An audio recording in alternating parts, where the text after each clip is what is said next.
Hello and welcome everyone to episode 219 of One Piece at a Time, the One Piece read-through podcast where we read and discuss 5 chapters of the One Piece manga each and every week.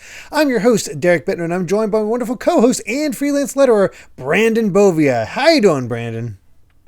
I'm doing pretty good. I'm, of course, Brandon Bovia, freelance letterer extraordinaire, and I feel like between last week and this week, I feel like it's almost like a reverse, right? Because we started last week, the first like 2-3 chapters was like all of the crazy roof piece nonsense, and then now that is kind of more towards the back end.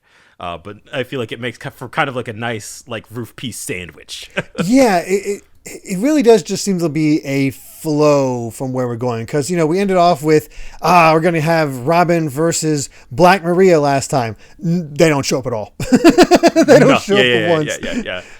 In fact, it feels like for all of like the fights that we have had set up is just like, who? What? Yeah, exactly. We've not seen Jinbei with his, what seems to be his setup fight. We haven't seen Nami with what seems to be her setup fight. It seems like the main focus this time is on let's fix the virus situation. Yeah. And spread out from there. It is necessary, but I think also, I think it tends to be the part of the section folks tend to like the least.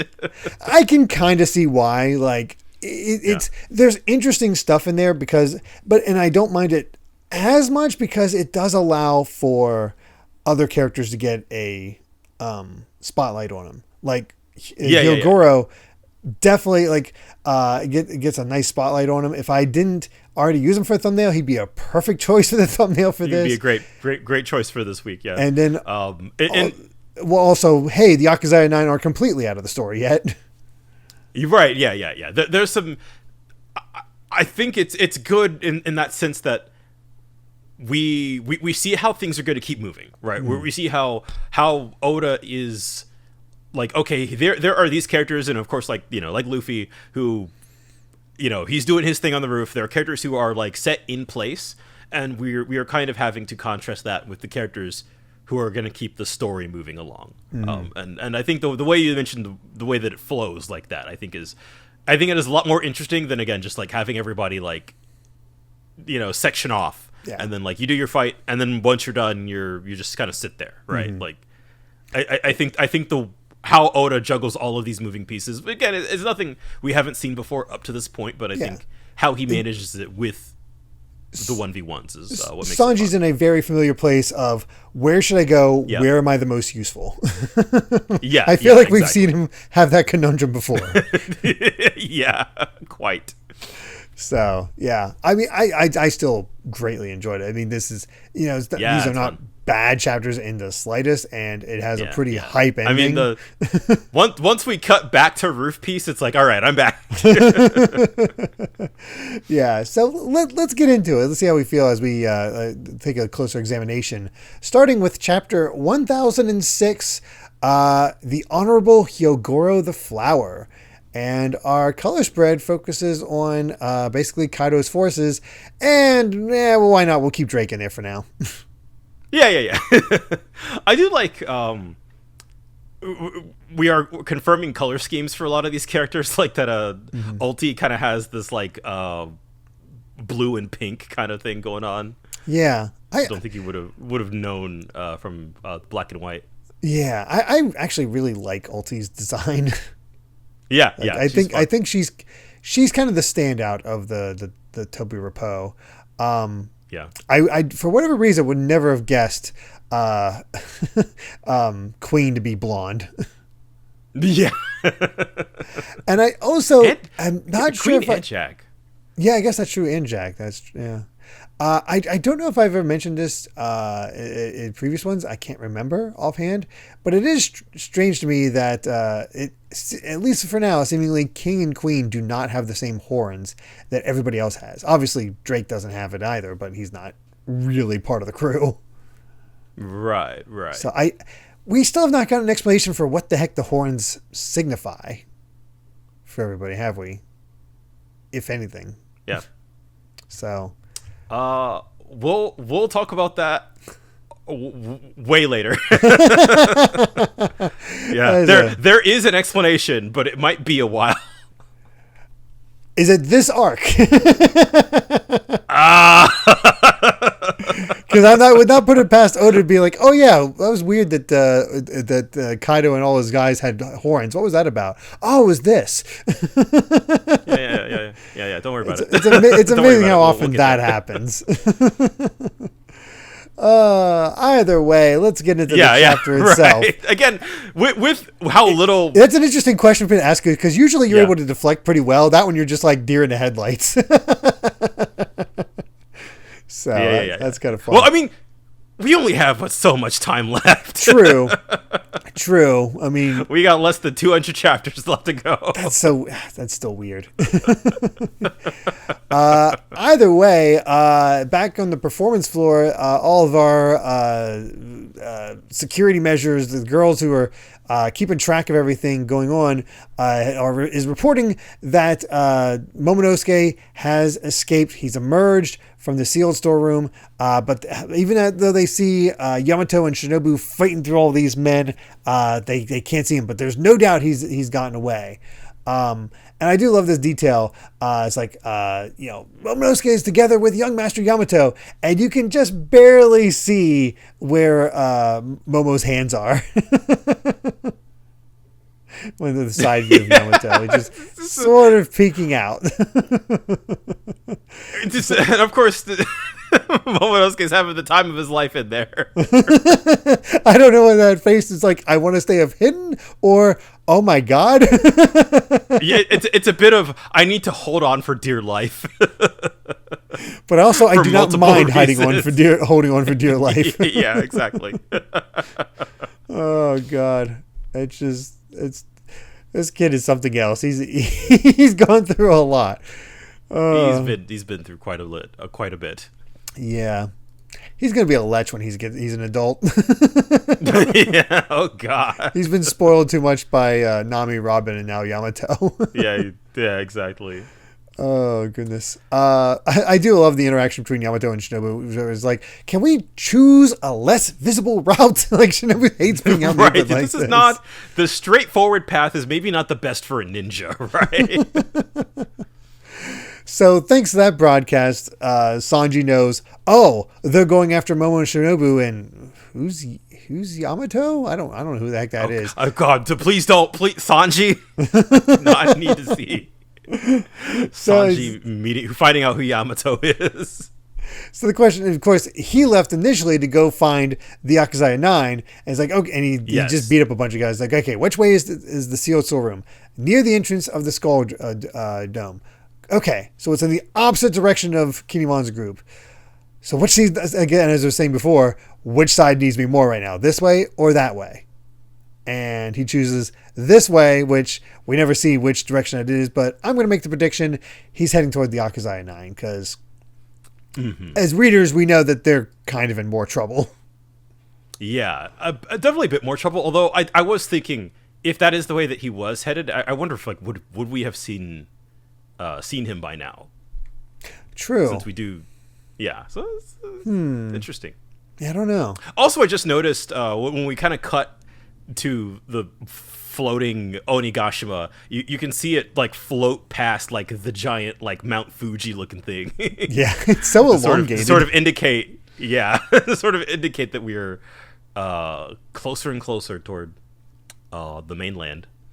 That's man, that ticking clock is going to show up at some point, and I who knows how long it's going to be until like it actually happens. Yeah.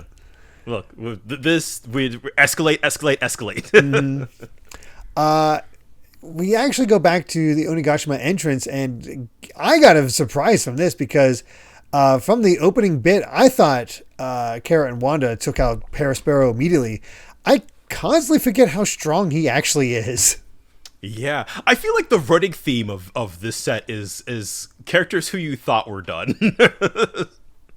Nope, they're back. They're still causing issues, and Paraspero has wiped out both Wanda and Carrot, which is a shame. Honestly. Well, Well, I think specifically because the clouds are starting to cover the moon, so the Sulong ability kind of wore out. Yeah, they're not strong enough in base form to finish him off. So, and poor Carrot is just thinking back to Pedro. It's like, you got to keep moving forward. And of course, Perospero is just taunting her. It's like, what did you think would happen? Vengeance for Pedro?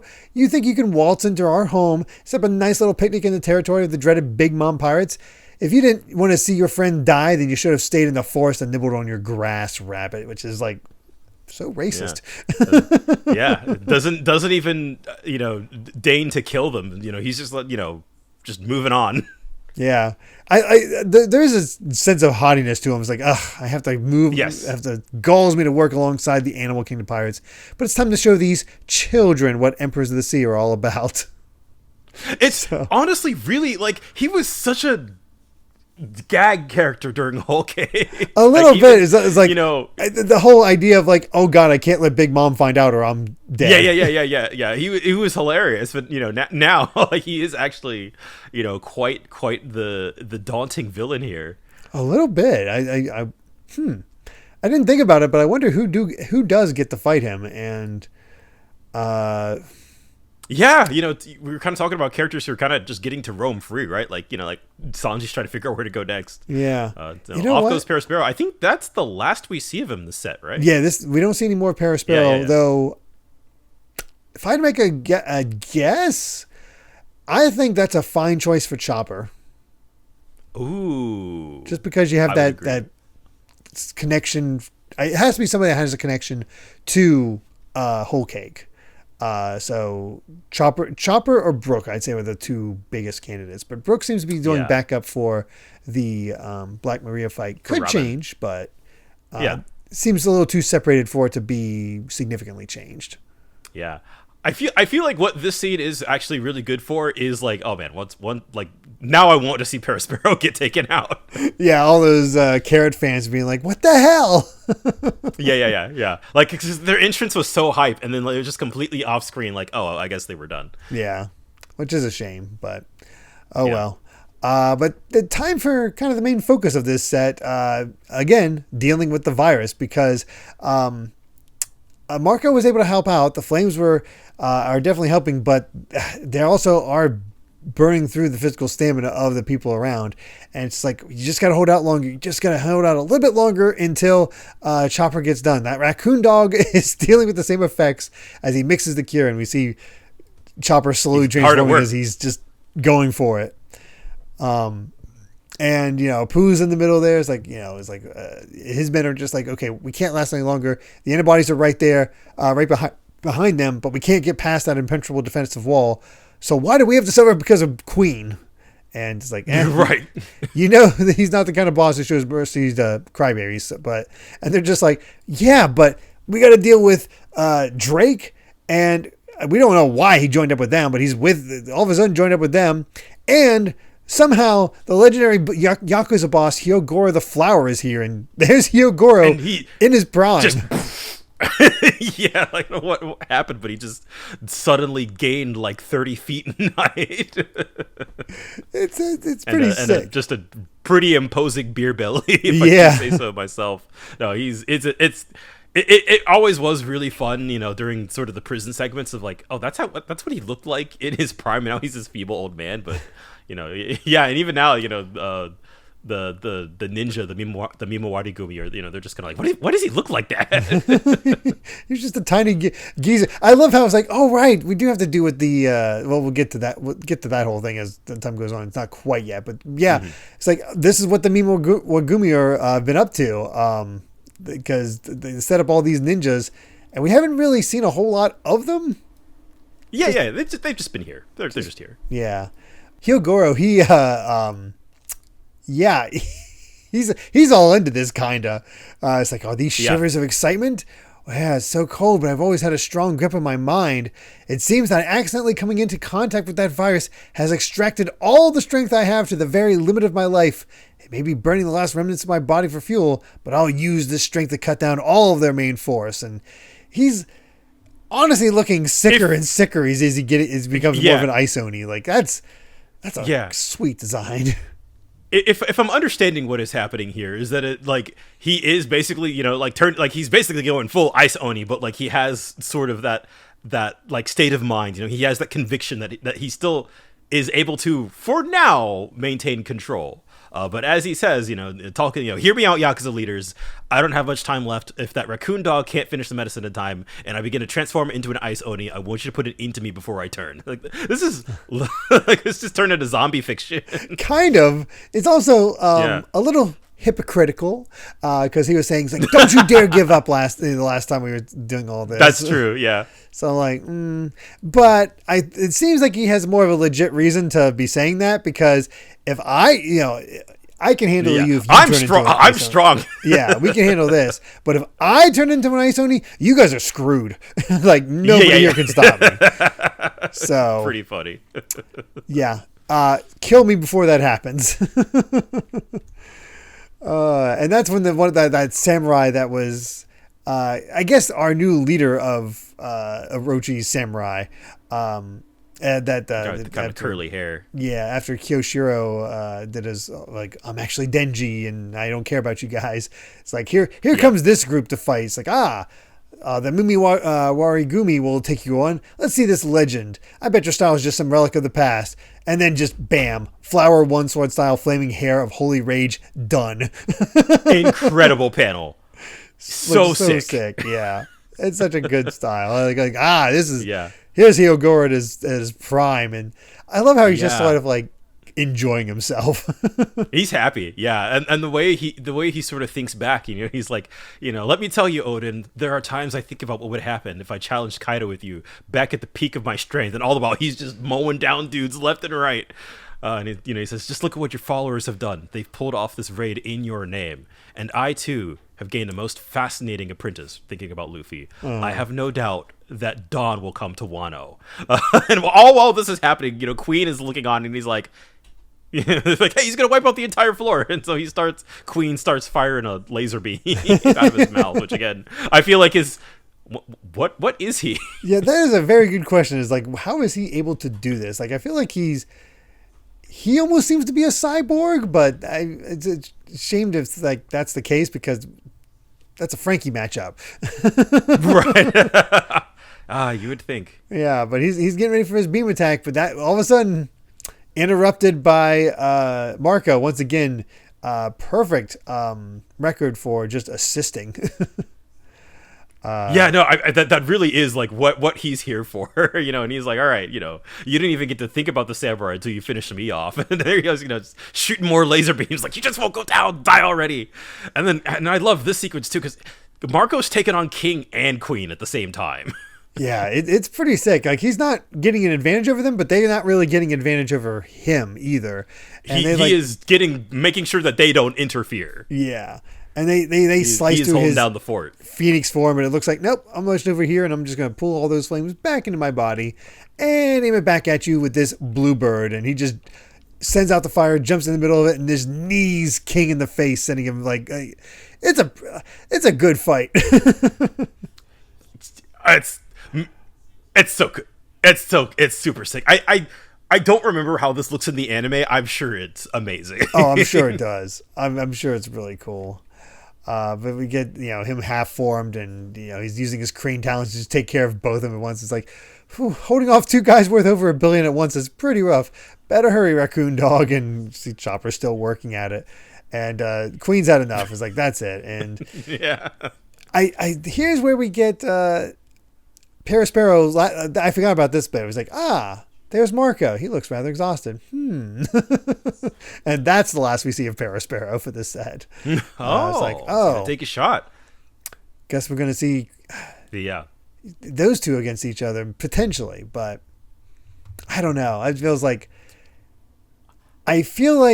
King and Queen are stronger than Perospero. I don't think that's going to work out very well. Yeah. Even if he's weakened, I'm not so sure. Yeah. Like, Perospero has shown himself to be pretty capable. I don't think he's stronger than King or Queen. In fact, the only one again, it's not a testament to strength, but the only one worth over $1 billion in Mom's crew was Katakuri, correct? Oh, yeah. So, yeah, I don't think Paraspero stands a chance, but he'll take advantage of when he can. But again, the bounty doesn't denote everything. But yeah, time is running out. Everybody's turning back into Ice Oni. It's spreading even further. And Hyogoro just is like, nope, I've done all I can. Do it. I wanted to end this way.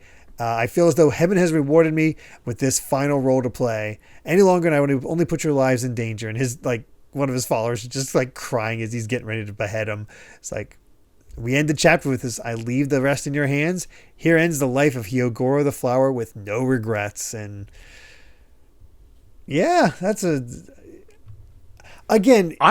might not be the most interesting thing overall. I'm glad Hyogoro. But there's some good stuff in here. Mm-hmm. Yeah, I'm actually I'm glad Hyogoro, because he is kind of a pivotal character in all of this. I feel like kind of a chapter-ish is about the right length for kind of let's put a pin on this character. Let's just kind of have him being involved in this conflict in some way. I think this is about right. Yeah, and it's a good way to get you to care. I agree because you have that okay, here's an actual character that's almost going to die, or seemingly going to die because of this whole virus. Chopper, hurry! That being said, we do have an SBS, and with this set, at least with these SBSs, all right, we have hit volume 100. Almost at 1,000. Volume 100.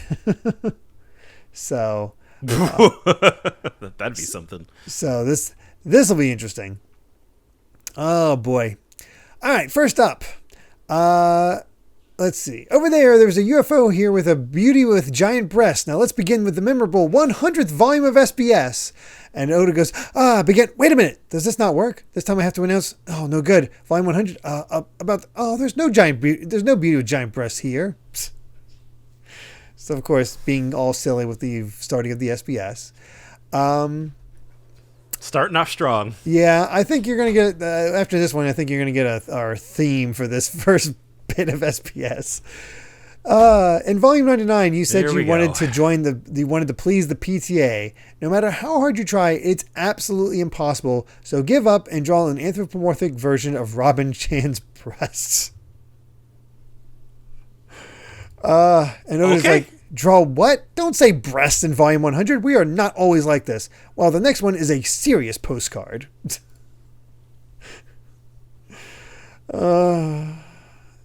Anyway, next one. I was curious what the title would be for chapter 1000, and I couldn't sleep at night. I thought it would be a tribute to chapter 100, but it turned out to be a surprise. Straw Hat Luffy. What an illusion. It's much better than Yamato's chest on its side. Ugh. And Oda goes, you can't do it. Whoa, sorry, lost all control. Oops, did I accidentally say something? Next person will return to this corner back to normal. I feel like Oda's losing his mind a little bit. He's a little going through a little bit of cabin fever with all these chapters. Man. You know, do what you got. I mean, you're married. You got a wife, right? Like you don't got to put this out there. And finally, lately I'm very worried about the direction of this corner. I will return this corner back to normal. I want to see a close-up of Nami, and it's, of course, Sanadachi. And it's like, Sanada, you pervert, get out of here. What's up with this first page? Wow. Yep. Just full on insanity. Yep. That is how Oda celebrates Volume 100 to start with. Will Honestly, it get better? At this point, I wouldn't have it any other way. Yeah, that's just sort of his thing. For 100 volumes, I think that is the one where I can be like, yeah, man, just you get in your bag, right? Like you can do whatever you want. Yeah, sure. Why not? All right. Well, let's get to the next chapter, 1007, Mr. Raccoon Dog. And our reader request is Caesar blowing up balloons for penguin kids. And it's oddly adorable. I love it because he looks annoyed. Yeah, he's kind of miserable doing this. It's like, Yeah. The penguins are adorable, and he's just kind of like, how dare you? So, it's a good fit for Caesar. We haven't seen him in a little while. It has been a while, but Caesar being tortured in any way, shape, or form, that always makes me happy. It's good. Oh, goodness. But into the chapter itself, back to the performance floor. So, yeah, turns out virtually all the captains of the Oniwan Banshu and the Mimiwari Gumi are down. That's Hyogoro, man. He all of them. Hyogoro took out all of them. All of these guys. Every samurai so underling, sick. every ninja underling except for the head ninja. Yep. All these characters, like, there's plenty of characters for the Straw Hats to fight. Nah, they're nothing. Those are Orochi's men, not Kaido's. They're trash.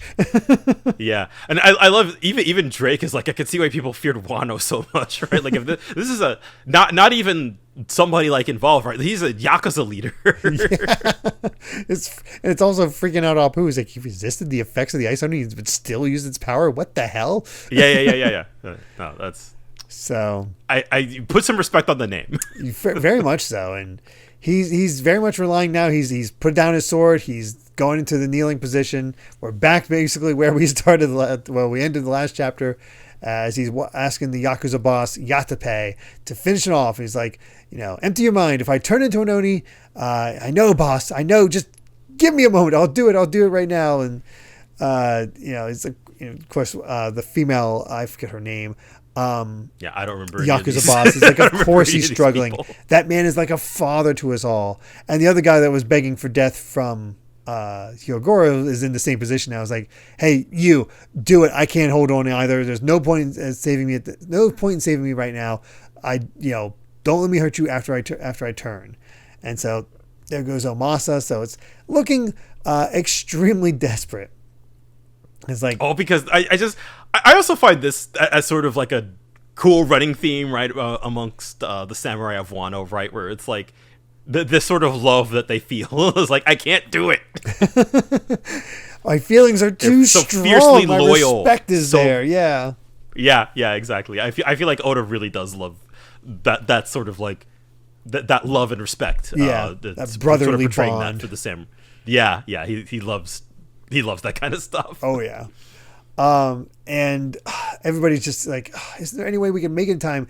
Isn't the medicine ready yet, Mr. Raccoon Dog? And at this point, there's nothing it can do. It's being ravaged by the Ice Oni, and that's when Queen's men starts begging him again. It's like, please help us. Why are we suffering? Why do we have to die from our own boss's virus? And Queen just gets annoyed, like, what? And he transforms and starts attacking them. It's like, shut up, you nobodies. Ice Oni is my masterpiece. In a sense, I made it just for you. And time to discover, like, shock and awe, Queen's kind of an asshole. Yeah, doesn't care about his underlings. Who would have thought? Nope. You pleasures, you already gambled on a chance to gain powers and failed. You're dead weight that does nothing but laugh. You waiters, there's no more shipments of spinal fruits coming to us. You've lost your chance to gain powers. You'll be waiting forever, so if there's any way you layabouts will ever be useful to this almighty crew, it's by becoming Oni in your last moments and letting your death serve a glorious purpose.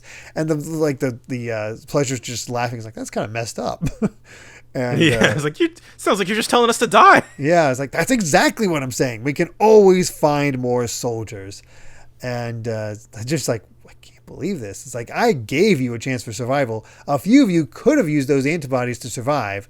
And it's like, they're just like, oh, I'm not going to lay down and die. I'll cut down everyone, whether it's people start dying. Friend or samurai. So let's just get through this. I want to survive. And then I'm going to quit this pirate crew. And that's when the samurai are like, geez, they're our enemies, but this is making me sick. Yeah, seriously.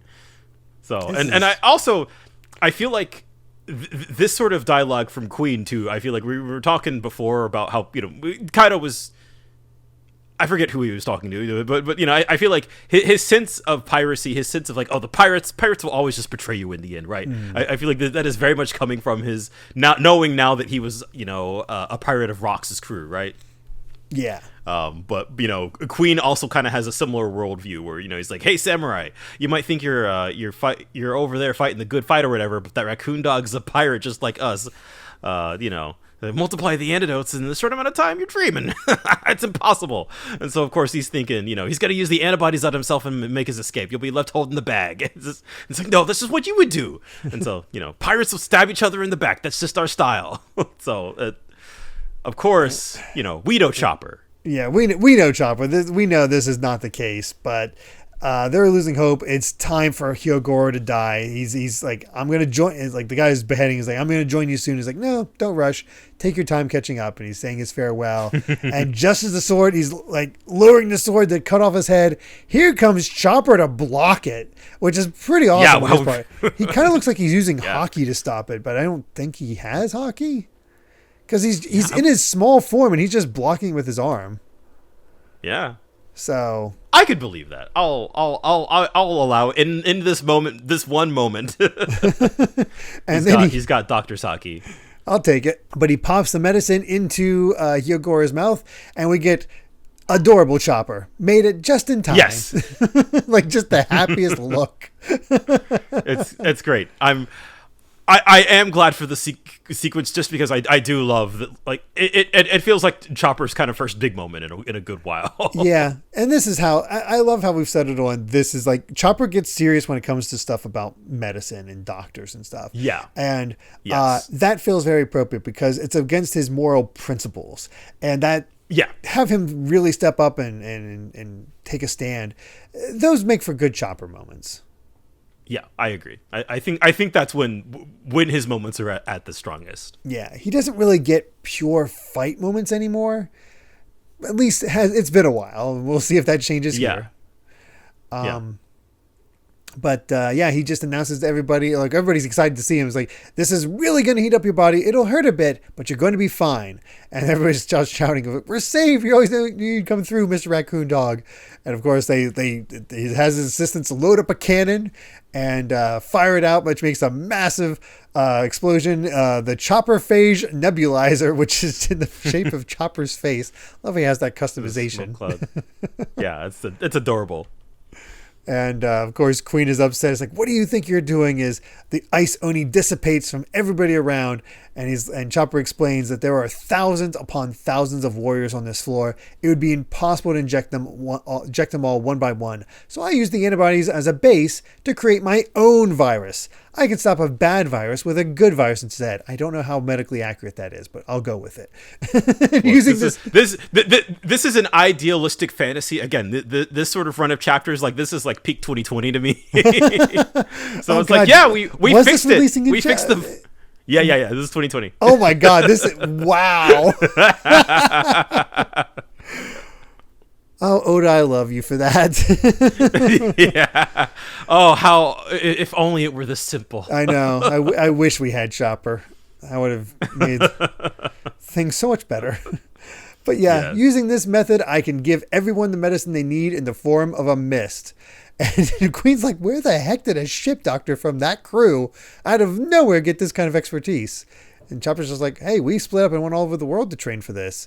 And it's like, why would you bother cure my guys? And then Chopper, I love this series, Chopper. Viruses aren't meant to be used as weapons. They'll always slip out of your control in the end. And hell yeah. Boy, does that hit hard in 2020. Yeah, it does. I also feel like with the live action fresh in my mind, I feel that kind of Dr. Hero look in him too. Yeah. Get that flag bit and all there. Yeah, that declaration. Yep. Yeah. It's a good moment for Chopper. But Queen's having none of it. It's like, I don't need to take lessons on ethics from a stupid raccoon dog. And he's getting ready to attack. But that's when the pleasures show up and guard Chopper. Stop him from getting hit by Queen's attack. It's like, what are you doing? It's like, shut up, Queen. You nearly killed our brothers with a stunt. This raccoon dog saved our lives, and we're not going to sit still and let him get murdered by an insane boss. We'd rather die saving him. So let's do it, boys. So if there's been one theme to this fight, it's been between either the good acts of the Straw Hats or the efforts of Tama. We are turning the enemy's numbers against them. which is yes, a pretty smart way to brilliant. also handle just the sheer amount of people that are fighting right now. Yeah, and I feel like it works in a thematic sense too, because I feel like it is kind of like a refutation of like Kaido's own worldview versus like the Straw Hats. So I wouldn't even necessarily say like their worldview, but I mean, I guess it is, right? Like, just like, be nice to people. Yeah. Do good things for people, not because you expect anything in return, but because it's the right thing to do. Let everybody versus enjoy their own freedom as long as you don't hurt anybody else. Yeah. Whereas I feel like, of course, it's classic supervillain stuff at this point, but the sort of world hardened cynicism that you get from pirates will always betray you in the end, that sort of thing, the world of violence that Kaido's trying to create, all that stuff. Like, it is just like, no, just be cool to people, and you'll win them over with kill them with kindness. Yeah, exactly. Queen's getting ready to attack again, but that's when Marco comes in with a headlock and says, "All right, nice job, that raccoon dog. Now pop him." And Chopper eats a rumble ball and goes, "Thanks, Marco. I've got one other thing to say. I'm not a raccoon dog," and smacks Queen across the face. And then everybody, Marco and all of the Yakuza leaders and Drake are just all, sorry. Like, sorry. They God, we were calling him a accidentally raccoon racist. dog. Oh, no. The whole chapter. The whole last chapter too. I love that consistency. Everybody was calling him a raccoon dog, and I love that it was building up just to that one gag. Yes, it's such a good gag.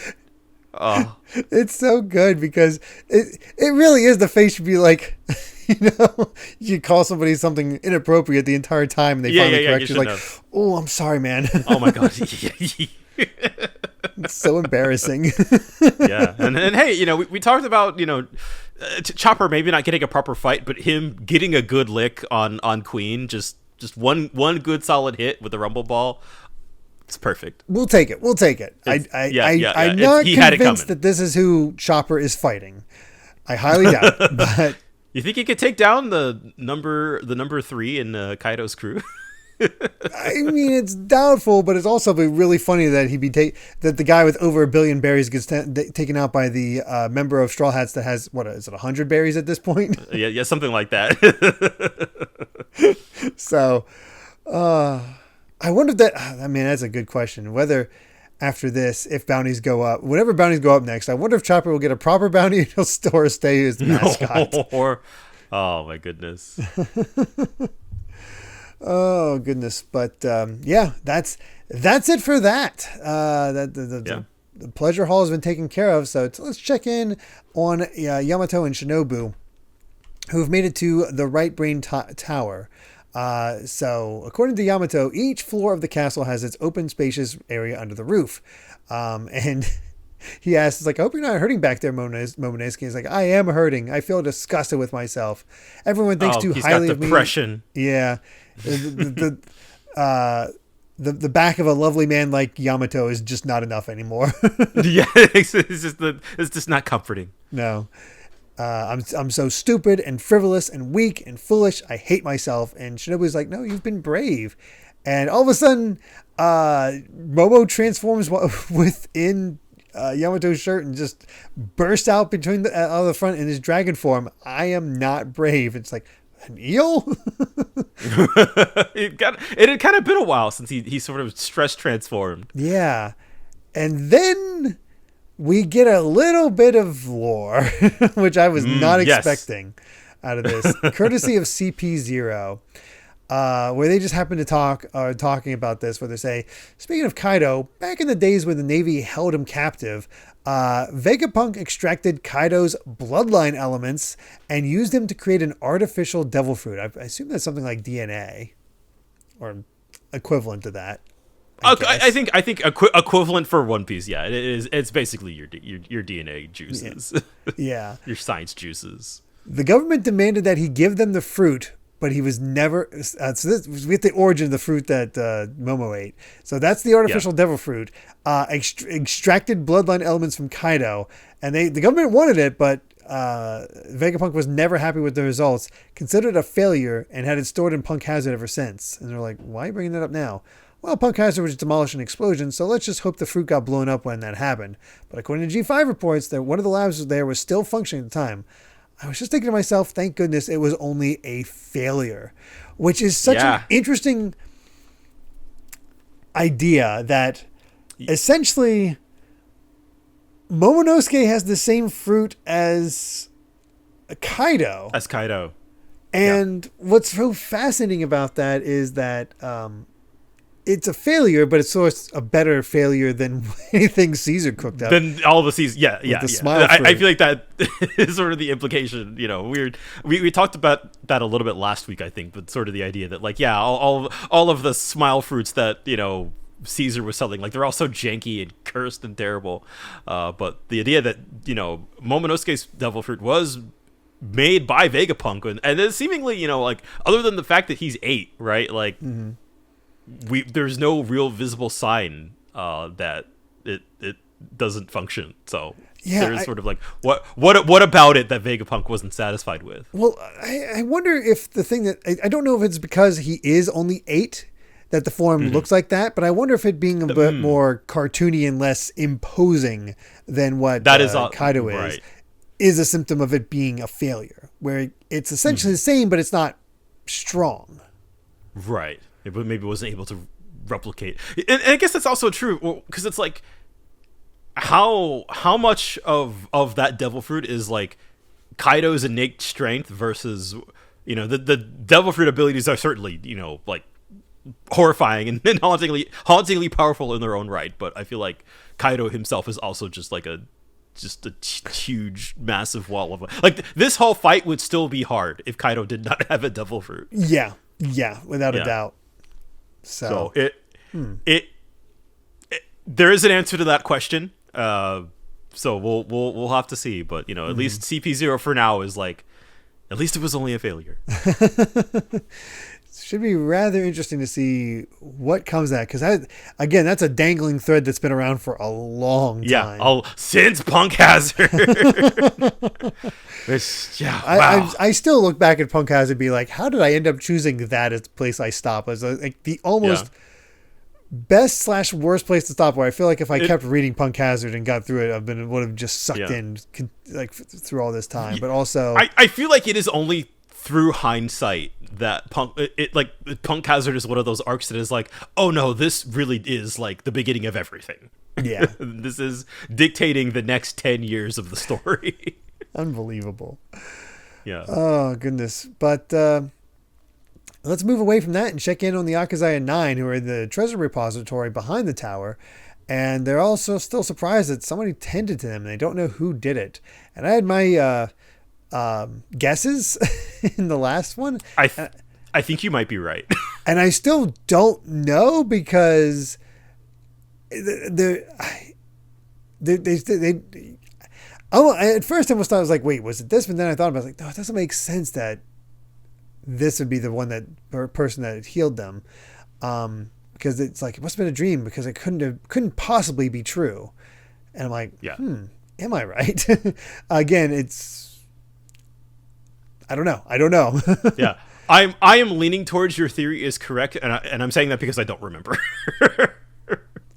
I had two theories. It's either Toki actually did come to the future, just at this point, or it's it's Hiyori. Yeah.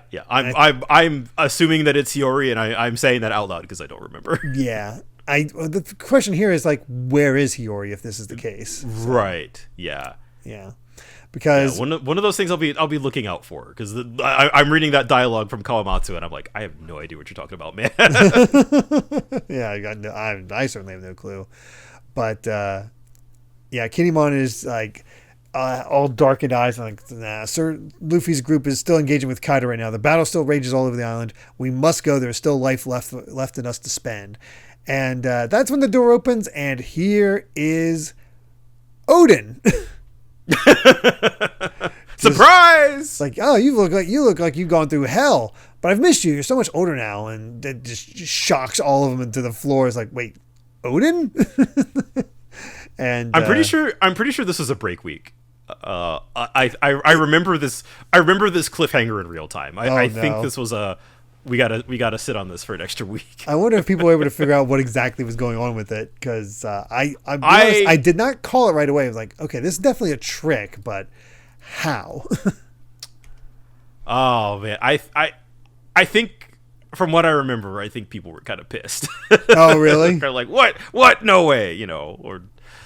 It's been a little while, so I don't remember the specifics. I remember there being quite a little bit of like, WTF. I can see people taking it at face value and getting upset about that. yeah, like what on earth?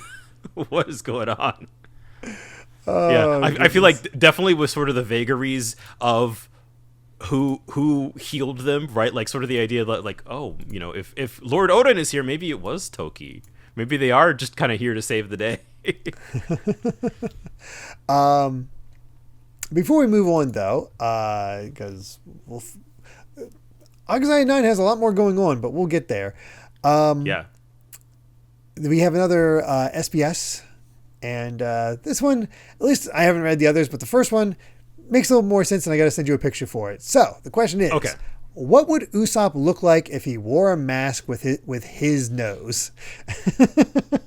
Okay, so I'm a little curious. There you go. There. Thanks for the postcard. I guess it's peak pandemic. Yeah, peak pandemic. I think the medical mask and Usopp's nose goes out, so it doesn't actually cover his mouth. It's just out in front. Jesus Christ! But he's trying. Yeah. Next question. Boss Jinbei's joining is so cool. I have a question about the words, please allow me to introduce myself in chapter 976. I heard this phrase in the lyrics of the song, and it's Japanese saying, Tenamonya Sandogasa, when I was listening to the Best Period Drama CD. Did you take it from there? And Oda goes, he didn't write your age, but your interest is very old, just like me when I was younger. This phrase you can hear in historical dramas and chivalry movies, to be honest, as well as lines that begin with Hike Natsute. Hike Natsute. Roughly speaking, it is his greeting from the old Yakuza.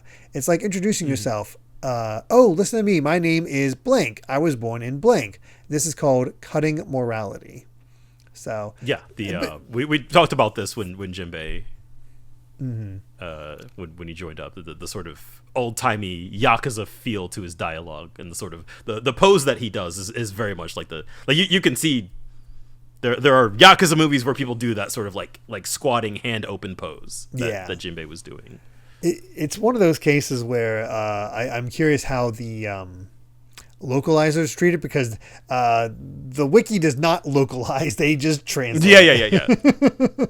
And it's like, I see some of this stuff and like, I don't know what they're talking about, but I get the gist. As far as I remember with the manga translation, I don't think there was really anything stand out about it. He was speaking in a way that was like slightly elevated, slightly like polite, but the sort of Yakuza-ness of it, you can't really get that across. It's hard to, yeah. Yeah. And our final question for this SBS is, in volume 95, page 173, the person called Yama-san was a big... I said person, but it says the parent, but called Yama-san was a big pig considered the god of the mountain, right? So it can't be person. But anyway, the pig. Although Oden wanted to cut him in half, he lived. I'm so glad he's alive. Does Wano have amazing medical knowledge? And Oda goes, and remember the pig's mouth was completely like you can see the scar along the side. It's like, yeah, that's right, it's alive. Haven't you heard about it? If an arm or something is cut with a clean cut, then the surface can be put back together. Yes, so Yamagami, because Oden's cut was so clean, he was able to put himself back together. It's great. Yamagami's son was called Koyama. So just because he cut him so clean, that's how he was somehow able to heal. It's fine. It's fine. Also, I just remembered the phrase they used in the manga with Jinbei first Pride, that he said begging your pardon. Ah, yes, that would do it. Was the phrase that was the phrase he used. Yep. All right, let's get to our next chapter, 1008, leader of the Atamayama Thieves Brigade, Ashura Doji. And this time our request is a horse that wants to become a Pegasus and gets help from Robin as she spawns all of her limbs. Cute. Which is kind of it's cute. Nothing much else to say beyond that. Just cute. Yeah. Yeah. I like the little hat she has. All right. Into the chapter itself. Everybody's a little shocked by the fact that Oden's here. And he's saying, he says, I don't blame you for being surprised. I've come to the future with the help of Toki's power. It's a long story. There will be time for it later. And, everybody's, Kinemon's happy. Cat Viper's happy. Kiku's like all tearing up as well. It's like, there's no time to celebrate our reunion. My apologies for being late to battle, my friends. Onward to Kaido, whom we failed to vanquish that terrible day. And, everybody's into it. Like all the rest are just like, of course, we will join you, Lord Oden. And they're just all crying in tears. But that's when Ashura shows up. It's like, not so fast. He's got to be a fake. And Kinemon's like, what do you mean? He's right there before our eyes. Like, and Raizo, the other one with some sense. Remember what Lady Toki said, Kinemon. Mankind cannot return to the past. Lady Toki had the power to go into the future, but Lord Oden died that day. If he were to travel to the future, that truth would never change. And as they're explaining all that, Oden gets all serious and all of a sudden shing with his sword. And he's getting ready to cut Kinemon as he's like, but, and Ashura's like, I know how you feel, but, and he punches Kinemon aside. You have to open your eyes. And he slices at Oden and just like a chunk of his cheek just gets taken out. Like, not like bleeding. It's just like, gone. It's just it's like paper, if I may be so bold. Yeah. He's like, see, no blood. And all of a sudden, stabbed right through the chest by this Oden. Yep. It's like, there. That makes it clear. We all feel the same way. We all want it to be him. And this Oden is just smiling deviously. And it's like, wait, who could have done this? His presence, his mannerisms, they belong to no one but Oden. If anyone could recreate them accurately, it would be one of us. And that's when Denji realizes, oh, it's you, Kanjuro. Yep. And, Kanjuro's still alive. Yeah, well, on the one hand, you have the laugh, the cut, don't be stupid. I'm Oden. It's just like, all right, we're just giving up the game at this point. Yeah. And poor Kiku, blaming herself. I failed to finish off Kanjuro for good. And of course, Ashura's like, I don't blame you for going soft. He was our friend. Which again, I feel like these poor samurai just can't kill each other just out of love. Yeah. It can't catch a break. And it's like, this battle just gets harder by the minute. And it's like, is this only a painting? Where's your real body? It's like, controlling it remotely saps so much strength. And I am deeply wounded. I expect I will die in this battle. But I will die having pierced the very heart of the Koziki clan as Kurozumi Kanjuro. And you can just see him running off somewhere.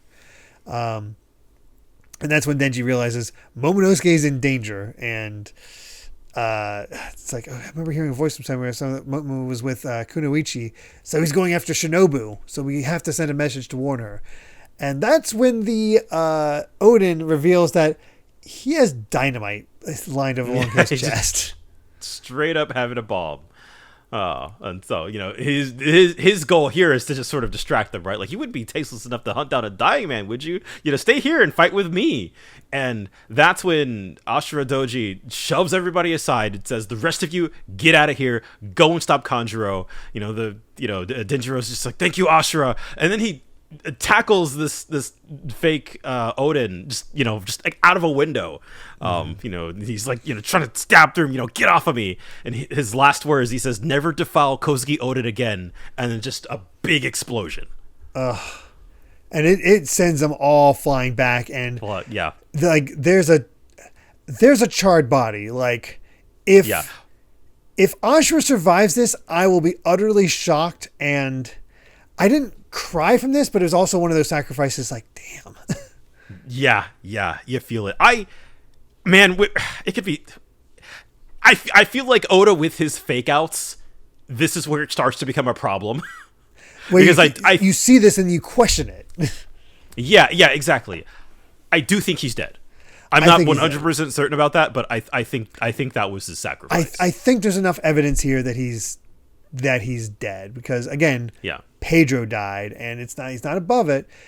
Of course, it's weird to say this knowing who else is around after this. So that is, yeah. That's the thing too. And there are some other things, like the other character deaths that you were assuming had happened. I was sort of like, Conjuro's not dead. Yeah.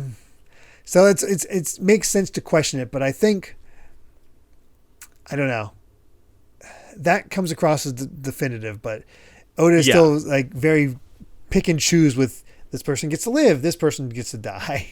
Yeah, it can feel very haphazard, and I sort of get it. I think like here at this point in the game, the fake out with Kanjuro and what we'll get to a little bit later makes sense, right? Because even at the time we were like, wow, that happened really fast. Yeah, and I'm not too surprised by the one because it was just so fast that it happened, and it just kept focusing in on his head. It's like there's something going on here. The way this is depicted, this just feels definitive. Yeah. And I think sort of as we sort of get from Kanjuro, and this he seems to really want his finale, to become Kozuki, to bring down Kozuki and die is the greatest final act of, my entire life, a beautiful and poignant drama. He wants to go out in a blaze of glory, right? Like he's an actor through and through with this grudge against the Kozuki clan. So I think keeping him around for a little longer makes sense, and I also understand, especially now that we've kind of established that the samurai are just really bad at killing people. when they're emotionally attached, they just can't do it. And so for poor Kiko, I feel like I wouldn't mind if Kinemon got a actual fight against him to just because the bond there it really makes for sense of work so hard to get back to him on Dressrosa. Yeah, exactly. Yeah, I feel like that's best, but we'll see. We'll see what happens because they're kind of immediately blocked by the fact that Jack shows up. All right, Jack is back. It's like, that took longer than I anticipated. I had to break through all these flies desperate to protect their kings, and just goes to show that he's taking out all these minks. Oh my goodness. God, Jack and these minks, I swear to he really has beef. Yeah, he really does. He does not like these minks. So that's when Dogstorm shouts out, "Hey, Raizo, Cat, you guys go ahead," and it's like I'll take care of him, and you tend to stop me on your own, King of the Day. We're both injured. Sounds fair. All right. And I don't choose this to settle scores in the past. I choose it to keep you occupied so that you cannot create any new victims, Jack. So go and protect Momo, my friends. And Jack's like, "You're not going to see any moons down here. There's no poison gas down here. So we'll both have to make do," which I think is awesome comeback. Banger. Dude, again, Dogstorm, he's so cool. Yeah, he is. He's so cool. I think I like Cat Viper just a little bit more, but Dogstorm has his absolute moments. So yeah, I think the reason I go to Sanji is that Dogstorm is in way worse shape against Jack than that is true. Momo and Yamato and Shinobu are with whoever's attacking them.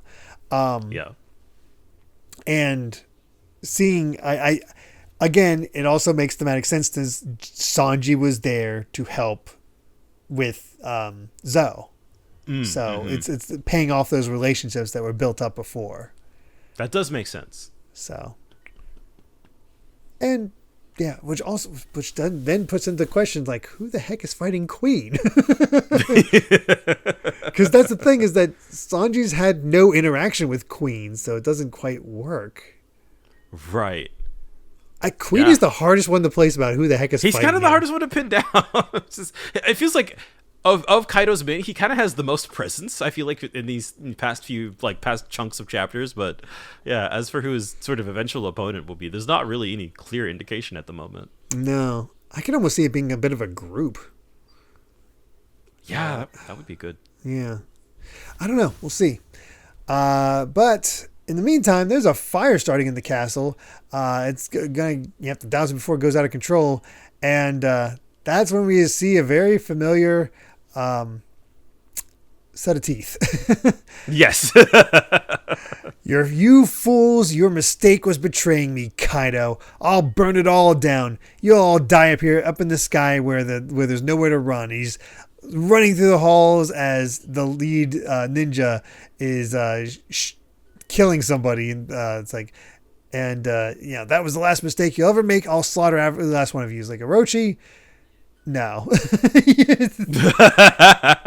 You really think this is going to take out Kaido? Look, I want my revenge too. That's kind of how this feels. Okay, Kanjuro's gonna get his. He wants a little bit on the fun, and I think in terms of excusing character deaths, I think Orochi having all the heads, right? It's not exactly the same, but I immediately was like thinking Hydra type idea, and I don't know if Orochi's the same way, but I think.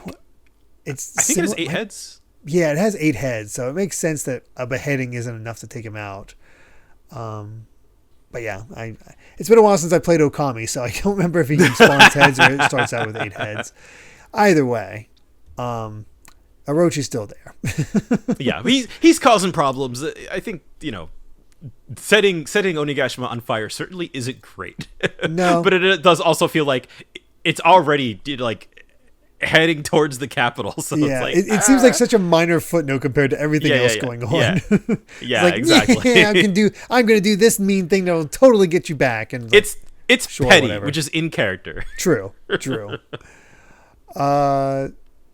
We then check back in on Momonosuke, who has surprisingly reverted back to his normal form already. It's like, you're going to relax and stay in there. It's like, I'm sorry. I'm much better at controlling it than I used to be. When I first met Luffy's crew, I turned into a dragon whenever I was surprised or sad. And Yamato makes note of it. It's like, it really startled me. I wonder if your power works like my father's. If only I could turn into a monster like him, it would be such a help to everyone. Speaking of which, I hope Luffy's all right. I want a chance to beat Kaido too, being Oden and all this. I was like, okay. I love how he keeps going on about that. It's like, I'm Oden, so naturally, he's like a role player. It really seems like with certain shots, Oda has determined, like, okay, I have my thing with Yamato. Show his side boob constantly, as much as possible. Yeah. I mean, Momonosuke being in there is a good excuse to do so, but he's just letting it hang out regardless. But also there's this interesting little bit of dialogue too at the end of the scene where Momonosuke says Luffy is greatly weakened, but somehow he's still fine. Shinobu says that's a relief. It's like, wait, what? How do you know that? Which seems like Momo might be awakening to some hockey, which is pretty interesting. Yeah, okay. Got that observation hockey happening, so we'll see. But it's finally time to return to Roof Peace. Yes. As Luffy gets sent flying, and basically his time is back. Like, he's like, okay, we're doing something. But there's also the question is like, okay, how are we supposed to beat them? It doesn't feel like our attacks are doing anything. And that's when Luffy sucks in all the air once a minute because no, it's working. There's no way all these hits could not have an effect. They're just as human as we are. And he's jumping back in to do it and then sent flying back out. It's like a Looney Tunes gag. He's just running in off screen, just getting flown right back. Think before you leap.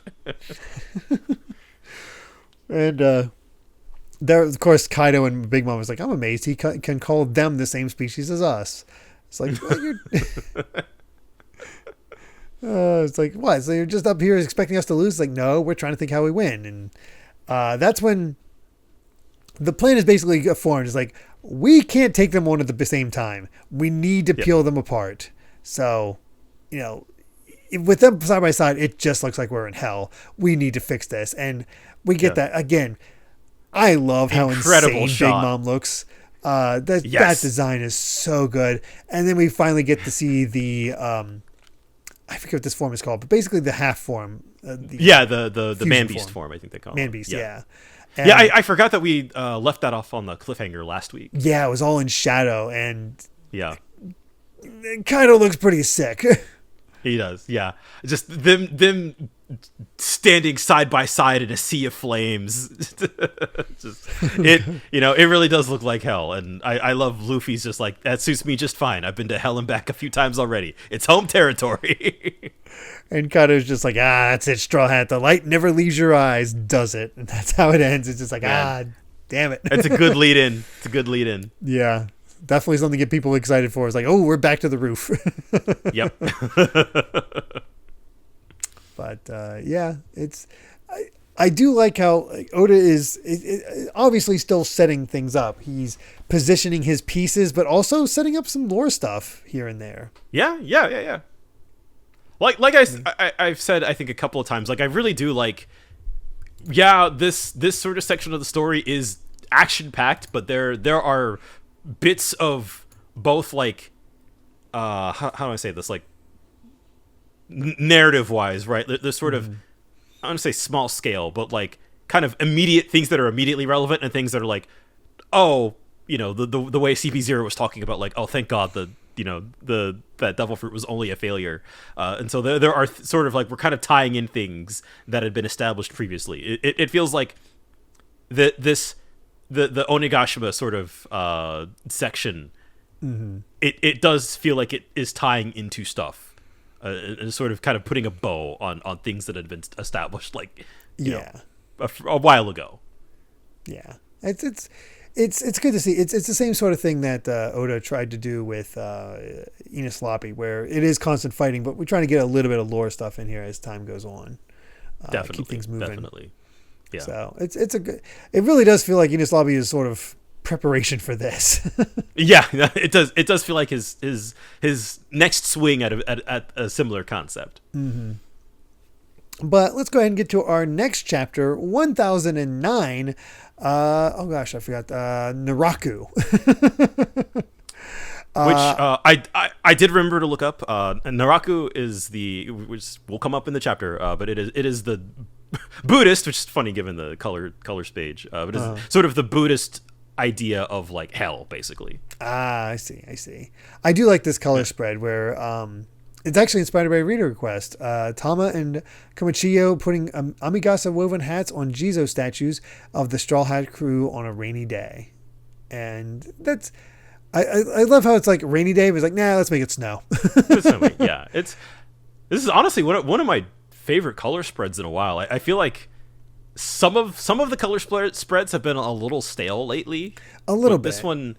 This one in terms of just like color and composition, I think is just really nice. It's a really sort of cute, relaxing atmosphere. It gets that cozy feeling back in there. You got Jinbei in the back, but it also, like, having Tama there does make it a little special. It's cute how they're like putting the little straw hats on the statues, but Tama took the straw hat from Luffy. He's putting it on there and he's going to put it back.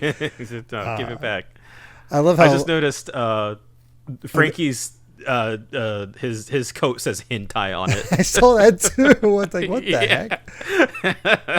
He is a pervert. Right. I guess he is a pervert. And Robin in the leather jacket is also just 10 out of 10. That's a good one. Nami looks like she's getting ready to drop a rap album. yeah, the baseball cap. I love Luffy saying, "Sail away from safe harbor." And Sanji's just like, "I will cook." Yes. Zoro's his 3 swords, classic. Heavy something on Jinbei mount. So yeah, it's fun to see what each of them are kind of labeled as. Yeah. Oh goodness, but yeah, that's a fun one. But back into the chapter itself, they're still trying to put out spreading. Yeah, the fire's spreading. They're attempting to put out the flames. We need more water. But before all that, as the fire is behind them, Orochi happens to run into the Akazaya 9. And, you may be wondering how I found myself in this situation. Yeah. And I love Fukurokuju is just like, they aren't aware you've died already. It's just a hilarious line. I know.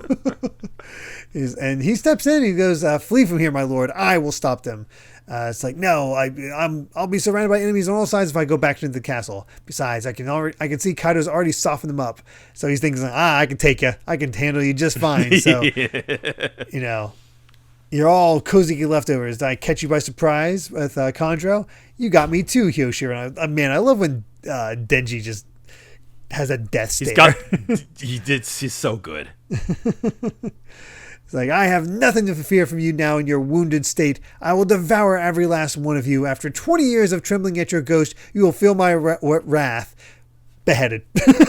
Yeah, every single one of them cuts off all of his heads. Boom, boom, boom, boom. It's an incredible spread. I love, after everything they've been through, just having gone through hell, right? Like, beaten within an inch of their lives, having fought Kaido, and then just like, all right, here's Orochi, just... He's nothing. He's nothing. Get out of here. Absolutely nothing. Yeah. And also I love that, like, despite everything they've been through and despite all the emotional pain, they still get to be cool.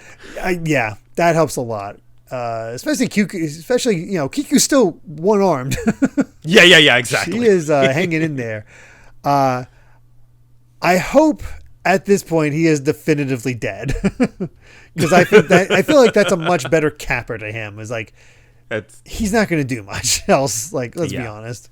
I was trying to count the heads. 1, 2, 3. I was trying. I only see 5. So technically, there's 2 more heads, but I'm going to assume they just cut them all off. They just couldn't fit all the heads in.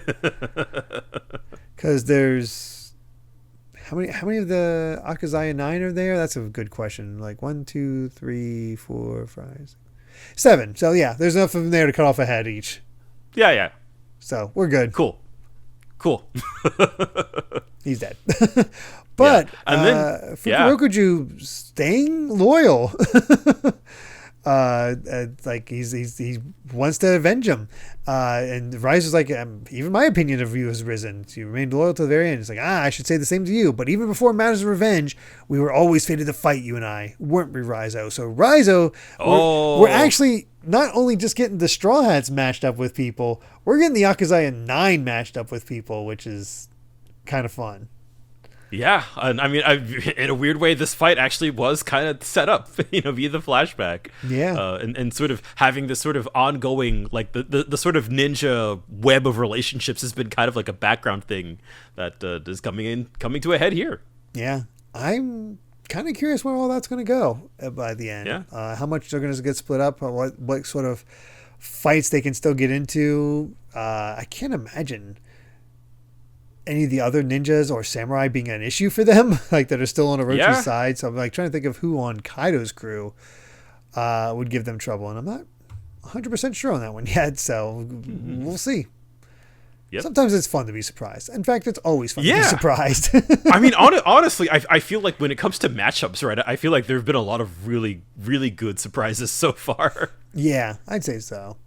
So, with that being said, speaking of matchups, let's get back to the roof piece as Big Mom suggests, let's give him a big one, Kaido.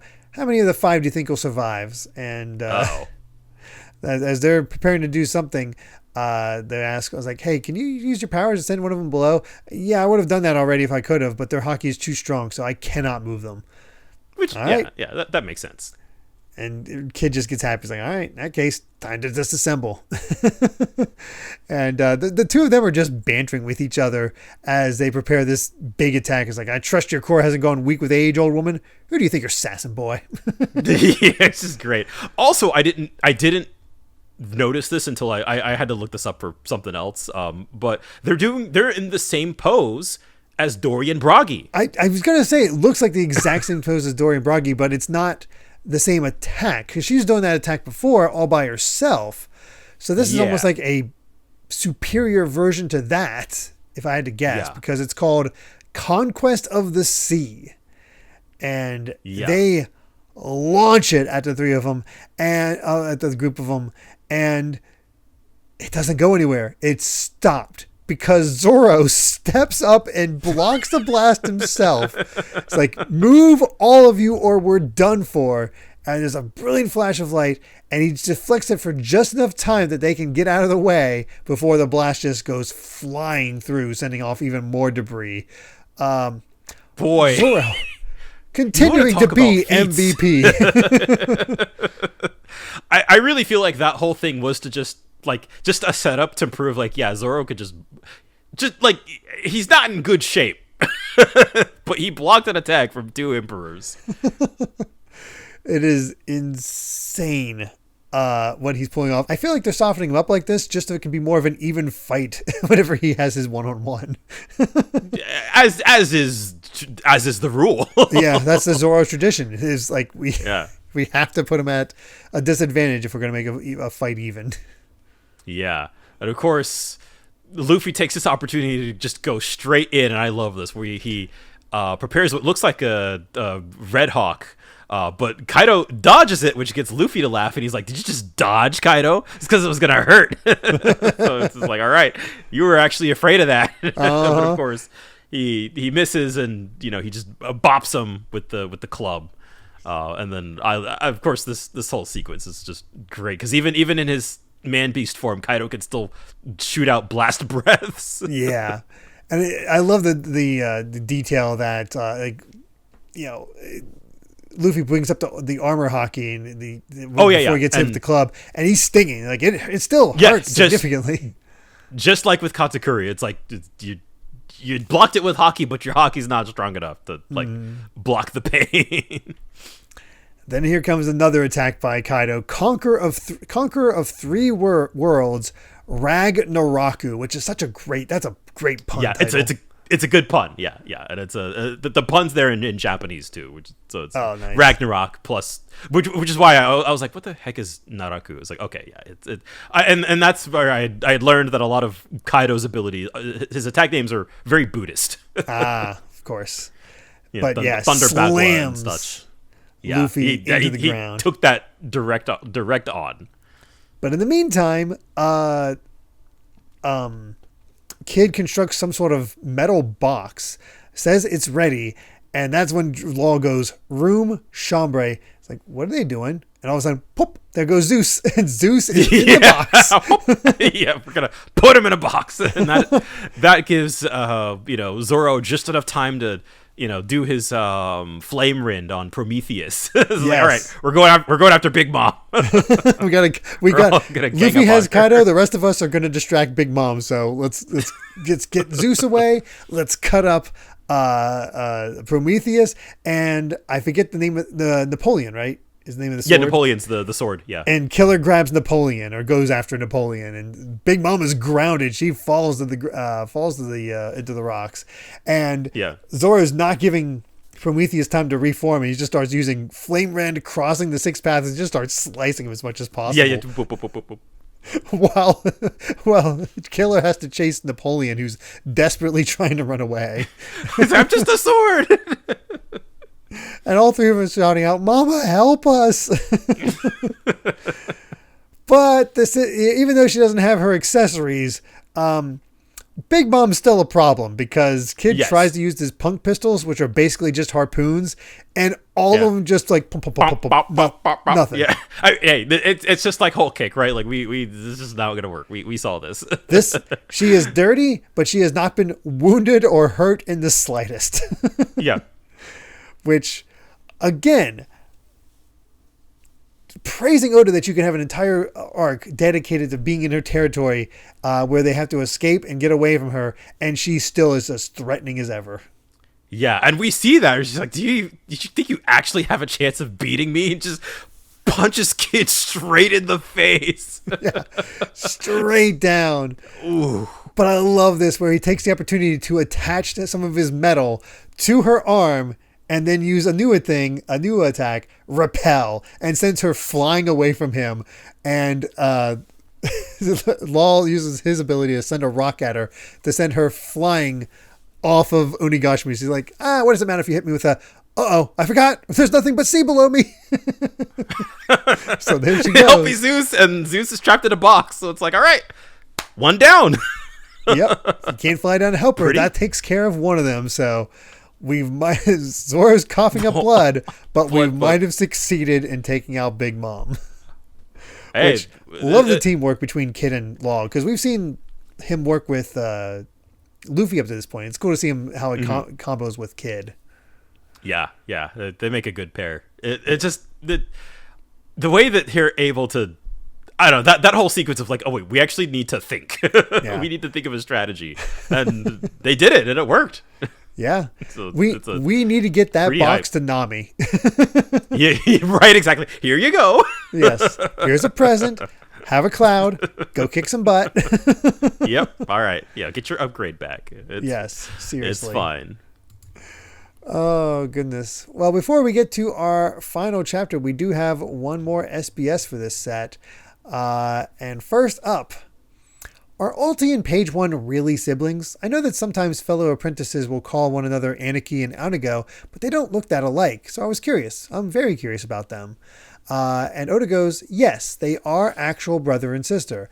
Their father was a pirate, and after he died, his rival Kaido took them in, or so they've heard. Ulti has always been clever, and she stole 2 of Kaido's devil fruits, which is how she and Page One got their powers. That gave them the strength to thrive in the survival of the fittest pirate crew, and helped them claw their way up to the rank of Toby Rapo. Cool. Pretty cool backstory. Yeah. Let's see. Next question is, please tell me why Basil Hawkins has such weird eyebrows. 1, he was born this way. 2, they've been painted. 3, he has thick eyebrows and this is the result of waxing them. 4, he finished with them for a punishment. He finished with them for a punishment of a game. And then finally, I love Hawkins' eyebrows. So, the 3 like triangles above each one. Yeah. And Oda goes, yes, those eyebrows are 1 triangle and 1 hair. So Hawkins has 6 hairs above his eyes. So apparently they're all each individual hairs. Okay. Why not? Okay, sure. Yeah, I'll buy that. Yeah. Why not? And the final question is Wano country based on the Japanese archipelago? And Oda goes, yeah, that's right. The prototype was the Japanese archipelago. This was the original idea. There was also Onigashima based on Hokkaido, but it was moved to its current location for story reasons. And yeah, so if you look at the way they're split up, it is very much in the shape of Japan, just turned on its side. Turned into a circle. Yeah. It's a very Pokemon approach. Very much so. There is a translator note saying the names of Wano's regions are homophones with different foods indicated by the food names in the image. Chugoku is millet. You got the flower capital, which of course is supposed to be Tokyo. Ringo, which is the Tohoku region, apples. Hakumai, which is rice in the Chubu region. Udon noodles, which is Shikoku. Curry, which is chestnuts, and Kyushu. So, there you go. So, hey, once we got past the opening perverted section, we're getting some actual decent information. Yeah, it's an actual cool. Yeah. like a Hawkins' welcome eyebrows. surprise. Like that's the most important information. Oh, I remember when we got information in the SBS all the time. Then everybody decided to get weird. Yep. Oh, goodness. Well, let's go ahead and get to our final chapter for the set. 1010, Color of the Supreme King. I have been waiting for this one. And we get to see... This is one of those chapters. Oh, yeah, it is. It's good to see Pudding again. Pudding gets some eye drops. Eye drops with 3 eyes. Yeah. That's cute. But we get into the chapter itself, and Big Mom is falling. She's calling out, Zeus, help me! And he's still locked in a box, sending out electricity. You're like, what's happening, Mama? And Prometheus, even still split up, is like, I'm coming to save you. I'm coming. And he's able to kind of get away because, well, Zoro's still coughing up blood. He's not in great shape. Yeah, and I love Law's like, how is he still fighting? That attack should have shattered every bone in his body. And it's like, yeah, man, he's just biting his teeth, gritting through it. I mean, even before the time skip, he took all of his damage from the fight against Oars, along with all of Luffy's damage. Yeah. Zoro's kind of built different. He really is built different. But, I love while this is happening, Kaido's just like, that was pathetic, Linlin. Gotta do everything myself. Meanwhile, Luffy's out. He took that head on and is just ready to go, and he's like, he's ready to let Prometheus go. He's going for him when all of a sudden, pop, and Zoro's out of the way, and Law gets him with a injection shot straight to the clavicle, I guess. I don't know. Yeah. Like right in the I neck. still don't fully know what that does. I guess it does some kind of internal damage. Yeah. But he's annoyed by the powers, and Law tries to defend with antibacterial curtain, which I still have no idea what that does. But I think, is it the first time he's used that? I don't know. Yeah. Law's powers get really confusing. They do. I think this is where I was like, Law he could just do whatever he wants. He can, but he also like what you think he would be able to do isn't as like apparently enough hockey is able to block it, but and because his damage is so much internal, it's really hard to tell. Yeah. It's a tricky one. Yeah, but he gets blasted away still, despite all that. Like, Kaido had enough of him, and that allows for Prometheus and Napoleon to go after Big Mom. And Zora's like, "Hey, that flame's gonna go save Big Mom." And it's like, let him go. The plan might as well be a failure if anyone dies. The point was to separate the two of them, so no need to take it too far. And we get a split up of our group where Kid and Killer are the ones going to go take care of Big Mom. Yeah. I love, you can see all of the scrap metal clanking on in the background as kids just collecting it. Now that'll be very interesting. I don't know how successful that's going to be. I'm rather interested. Right. I mean, dude, we Big Mom just punched him in the face. Just, all that sort of like, just smacked away all of his like bullets or whatever. Just so good luck with that. That's what I say to him. I don't see it being particularly successful, but I don't know who else would take out Big Mom at this point. So all right. Yeah. Good luck, man. Good luck. We'll see what happens there. But Prometheus was in time to save Big Mom before she fell into the ocean. It looked like just barely. Yeah, just barely. And she's like, "Oh, Prometheus, my sweet little baby. What does Zeus think he's doing? He's useless." And that's when they start. I was like, "Oh, we're totally going to get a heel turn." Well, I guess babyface turn for Zeus, because that's what I keep telling you, Mama. He's a dunce and a dope, and he's holding us back. And he's like, we're gonna get. He's not gonna. It's not gonna be good to hear that anymore. So right, we're gonna get that. But I am curious. Prometheus wants to ask for something, and I don't know what that is. I have no idea what it could be. Yeah, unless, but nothing good. It doesn't seem good. I either it's a power up for himself, or maybe he's encouraging her to use her soul to get another form of like a better Prometheus or better or better Zeus. Zeus, yeah. Yeah, I mean, the way they're talking about him is like you don't need him. Yeah, it kind of seems like it, especially because all of a sudden clouds start gathering.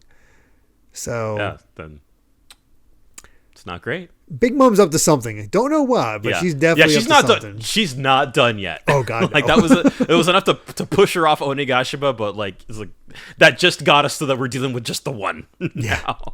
It bought us some time, basically. The team up attacks are done, so that's something at least. But Kaido's still enjoying himself because he's like, just look at Straw Hat's face. He did that before too. Even while unconscious, he still stares me down. What should I crush first? The eyes, his brain, maybe his heart? And Zora's like, all right, Law, what I'm about to do is the limit of my ability. Are you sure? If the fight drags on, we're only going to wearing ourselves down. Now, if we can't break through, we die. After this, it's all you. So Zora's using every bit of strength he can. And infusing. He's got the hockey with Inma. Yeah. He's calling out to Kaido. He's like, that's my captain. If you want to crush anyone's skull, you'll have to start with me. And we get the return of Demon Aura, 9-sword style, Asura blades drawn with his... It's been so long since 9-sword style. He used this back in Fishman Enies Island. Lobby. Was it Enies Lobby? Was it Enies Lobby? He might have used it in Fishman. I don't remember. Oh, wait, you might be right. It might be since Enies Lobby. Either way, yeah. Either way, it's great. Oh, yeah. It's really good. It just cuts through Kaido, really doing some damage. But Dead Man's Game, which is a great attack name. Yeah. Does not drop him to his knees, though. But he's like, boy, don't tell me you can use the color of the Supreme King too. What are you talking about? Yeah, Zoro has no idea. But also, I feel like important detail, Kaido's bleeding. Yeah. He cut him deep enough. He gave him another scar. Yes. Zoro's strongest attack was the first on-screen attack we've seen that actually really do like good solid damage to this man.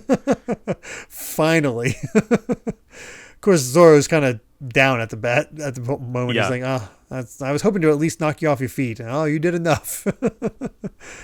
But yeah, we've not seen any indication that Zoro has Supreme King Haki. Yeah, and it's sort of interesting because I feel like Kaido would know, right? Like I feel like the Zoro is sounding like he has no idea, but like I feel like Kaido would not mistake that for anything else at this point. I wonder if because Zoro is such a swordsman that every bit of Supreme King Haki he'd normally have to stare things down, he instead channels into his swords. Yeah. And it's also I feel like maybe a possibility that it could be Enma at work too. Mm-hmm. Could be. Yeah, I just think that because like when when Oda was asked about devil fruit for the straw hats that don't have devil fruit, he mentioned putting it into the swords of Zoro rather than Zoro himself.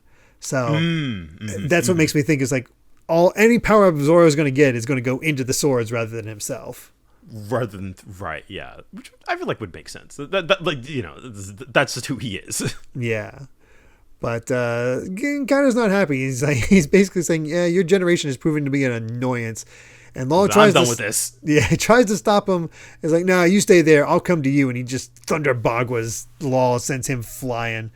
Everybody's down. Yeah, they got him separated, but nobody's in great shape. Yeah. And Kaido's just like, huh, what a shame. If you'd come with me, we could have conquered the world. And that's when Luffy stands up. With you?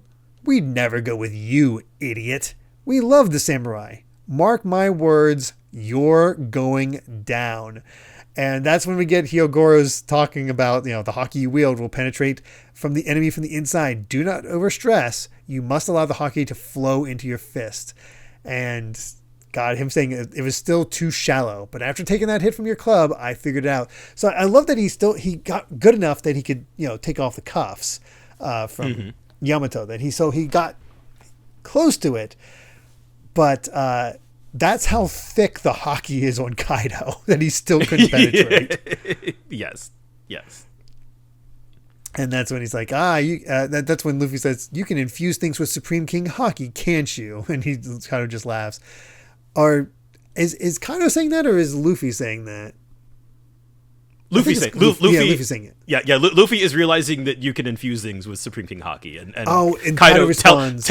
He teleports behind him and says, "Only a handful of the strongest can, not a dead man walking."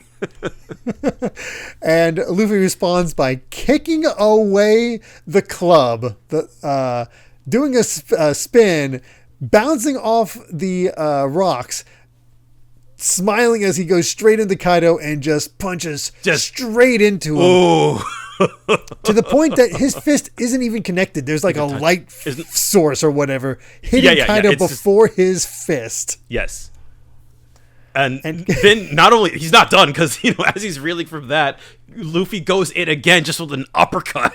Yeah. And just knocks again. Like, now that is like the most damage we have seen this man take. Oh, and yeah. It feels just like sends him it feels like the ground. It feels like the fight just started. Yeah. Now it's properly begun. He's like, because Law's like, he's not even touching him. And I mean, I think this is a great declaration. It's like, okay, Zoro, Traffy, thanks for protecting me. You can go now. I'm going to beat him no matter what it takes. Go ahead and let everyone know. It's like, oh, that is all right. High way to end this. Is just the declaration of victory from Luffy. He's like, oh, I got this all right, now. Okay. And the fact that he's doing this much damage without even using a gear. No gear 2, no gear 3, no gear 4. This is just like Luffy again, it sort of feels very similar to that point in the Katakuri fight where he sort of realized, like, oh, he can start to, apply his haki to start seeing the future, right? Like, and we were basically seeing what this is the advanced version of Supreme King Haki. We've had the Future Sight and we had the Ryuo as the advanced versions, and so now the sort of coding things with your own Supreme King Haki is sort of the advanced application of this. And I would be remiss if I did not mention this was foreshadowed all the way back in the Oden flashback with Whitebeard and Roger when they attacked and they made that shockwave and they swung their swords at each other and they did not connect. That was advanced Supreme King Haki. That's amazing. So, yeah. That's so good. Yeah. And I feel like, too, calling back to, like, Kaido being like, how high is your ceiling going to go? I feel like this is the moment where, like, okay, yeah, Luffy has reached that next level. It is incredible to see in motion. Oh, man. It really does signify, like, okay, it's time for the next stage of this fight. Yeah. Also known as the beginning. Yeah, really. Yeah, really. It does feel like, okay, Big Mom's out, Kaido, or not Kaido, Kid and Killer, they're going to take care of that somehow. It feels like, okay, this is now Luffy versus Kaido. The rest, Law and Zoro and the rest of them are free to do as they will. I am. So, good stuff. I'm trying to think to Enies Lobby because I don't think Luffy started out against Rob Lucci this early on into the fights. Like the fact that because he had to get there. It was more a fact of him trying to get there to save Robin rather than anything else. Like because his focus was saving Robin, not beating Rob Lucci. Rob Lucci was a wall to get around in order to save Robin. Yeah, very much so. This really is, I think, kind of unique because this is like, for all intents and purposes, right? Like knowing what you know about this arc going in, like this is the fight, and technically to have it start right away. Yeah, and has been in some form going on since chapter 1000.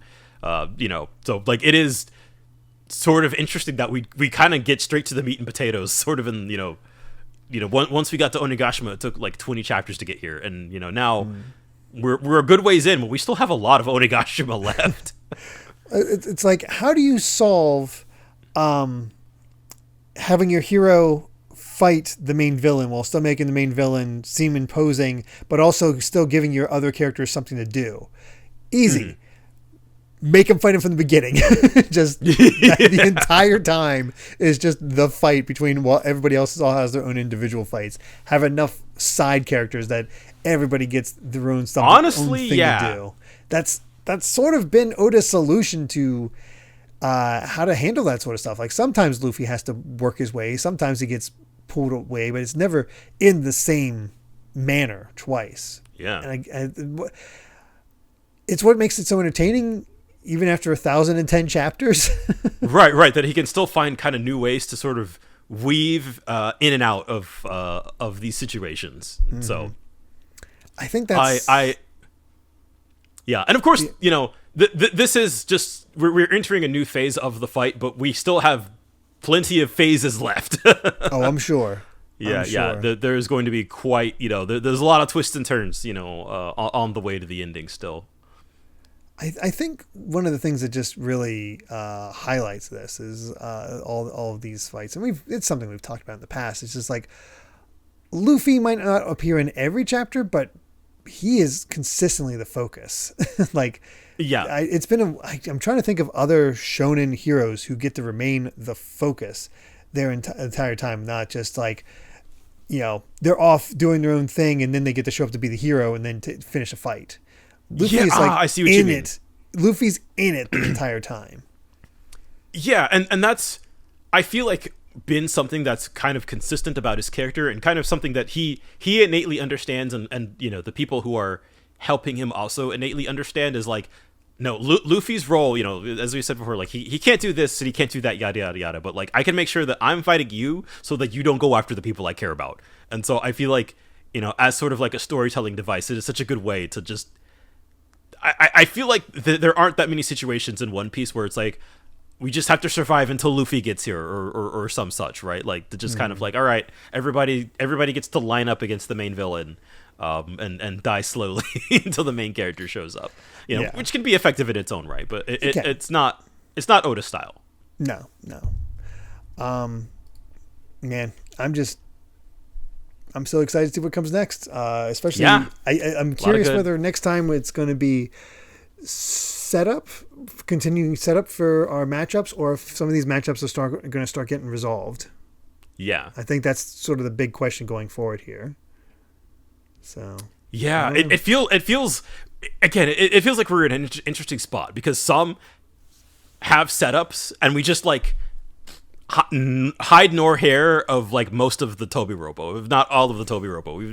The set was just, who are they? Yeah, exactly. Oh goodness. But I think with that, we've said all we've wanted to say about chapters 1006 to 1010 of One Piece. Thank you so much for listening, and you can find more of my ramblings and stream VODs over at BitNerd Games on YouTube, or simply BitNerd on BlueSky. And Brandon, where can everyone find you at? I am Brandon Bovia on BlueSky, talking about anime, manga, games, and my job. And just be back here for more One Piece next week.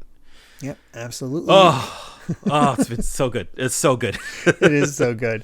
You know what else is so good? My upcoming book. Yes, because I gotta promote it. It's a weird thing for me to promote some things, but yeah, I gotta promote it. Where it's like riding a bike. Yeah, right. Yeah, I just got to keep doing it. But yeah, I just want to let you guys all know that if you are interested in Metroidvanias, or just curious about the genre in general, because it's basically just talking about how the genre developed, the key pieces of it, and how it's evolved over time, is a big focus on it, while also highlighting certain games. It is called A Communal History of Metroidvania Video Games. It's being published by Lost and Cult. You'll find a link to it for pre-order in the description, and or you can just go to Lost and Cult's website, where you'll find it listed up under one of the tabs. I forget the tab exactly where it is, but you can find it there along with their other books. And I'm very excited for it to come out later this year. So if you guys are interested, would greatly appreciate any pre-orders or just general interest in the book. So, yeah. Yeah. So, yep. And Brandon and I will continue our quest to beg for a One Piece Metroidvania.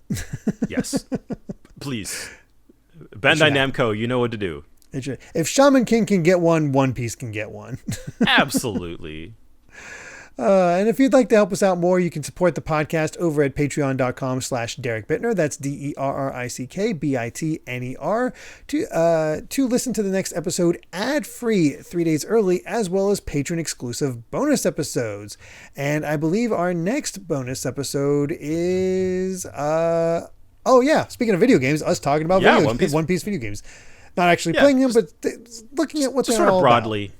About. Yeah. Just sort of like, hey, this came out. This was all in Japan. This actually came out in the States. That sort of thing. And just a general look. We'll be very soon also starting up commentaries on the episodes. It's about time, almost. Once Brandon gives me the clear that I can see the openings without being spoiled or anything. We're about 10 chapters away. So we're pretty close to. Yeah. I should double check, but I think we're close-ish. Basically, by the time we do our next bonus, next bonus, we should be all set to go for that. So that should be rather exciting. I'm excited to see some of this animation because, good God! Oh yeah, yeah. I've heard. It's it's real. It's gonna be real good. So yeah, look forward to all that, and make sure to return next time as we discuss chapters 1011 to 1015 of One Piece. That's still weird. So until next time, my friends. Bye. Remember to take life one piece at a time.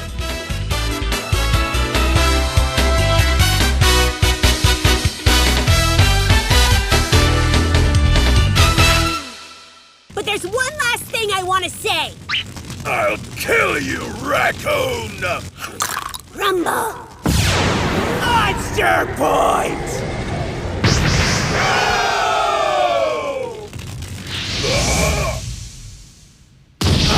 not a raccoon!